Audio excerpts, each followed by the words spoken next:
ब्रह्मचर्य में जीवन परम पुरुषार्थमय जीवन होता है। ब्रह्मचर्य ही ब्रह्म की प्राप्ति का मुख्य हेतु होता है। ये मुख्य हेतु होता है। मान लो जिसके त्यागने में इतना सुख है, उसको रोकने में कितना सुख होगा। मान लो ये डॉक्टरों की ये बात हमारी समझ में नहीं आती जो ये कहते हैं कि ऐसा करना ठीक है।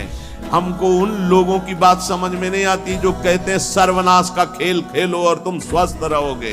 भगवान ऐसों की बुद्धि को बचाएं जो प्रमाण देना चाहिए कि हमारी नई पीढ़ी, हमारी नई समाज कैसे संयम में रहकर ऊपर उठती है। कोई भी घड़े में छेद कर दो भर जाए, ऐसा कैसे हो सकता है? कैसा कलयुग बढ़ गया है कि प्रमाण दिया जाता है सीरियल नौटंकी नाटकों से और डॉक्टरों से।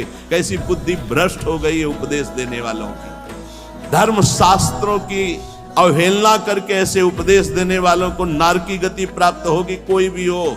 क्यों? क्योंकि वो जब ऐसा उपदेश कर रहा है तो स्वयं उसकी ऐसी धारणा है। और व्यभिचारी की गति कभी शुभ नहीं हो सकती। व्यसनी धन शुभ गति व्यभिचारी कभी नहीं हो सकती। शास्त्र मर्यादा का नाश करने वाले ऐसे लोग प्रमाण देते हैं नाटकों, नौटंकी और फिल्मों का कि ऐसा करना उस फिल्म में कहा गया, ऐसा करना उस। डॉक्टर क्या है? शरीर संबंधी अंगों का ज्ञान रखने वाला है, ना कि वो परमार्थ विजयी योद्धा है। वो काम, क्रोध, लोभ, मोह, मद इनका ऑपरेशन करना जानता है क्या? इतना चाहे जितना तुम डिग्री ले लो, इस शरीर का तुम ज्ञान रख सकते हो, लेकिन मन का और बुद्धि का और परमात्मा तत्व का ज्ञान प्राप्त करने वाले महापुरुषों की, ब्रह्म ऋषियों की वाणियों का खंडन करने का अधिकार नहीं है।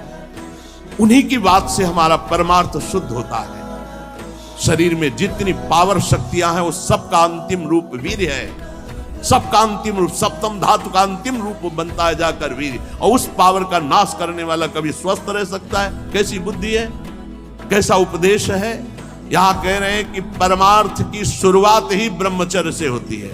इसलिए चाहे गृहस्थ हो चाहे विरक्त, गृहस्थ तो संयम से संतानोत्पत्ति के लिए भगवत प्रणाम करके, भगवत आराधना करके, दिशाओं को नमस्कार करके, तिथि और समय की योग्यता देख करके संतानोत्पत्ति के लिए भगवत पूजा भाव रखकर वो संयोग किया जाता है, सहवास किया जाता है। और भगवान की प्राप्ति के मार्ग में चलने के लिए इसका संचय किया जाता है। ब्रह्मचर्य परम जीवन, परम पुरुषार्थ ब्रह्ममय है। ब्रह्मचर्य पूर्वक जीवन कई वर्ष व्यतीत करके नाम जप करते हुए फिर संतान, तो चाहे बालिका हो चाहे बालक, वो जगत मंगल करने वाला हो, पशुओं जैसे आचरण से नहीं। ब्रह्मचर्य जिसका ठीक है वही, चाहे गृहस्थ हो चाहे विरक्त, वही परमार्थ पर विजयी हुआ है आज तक।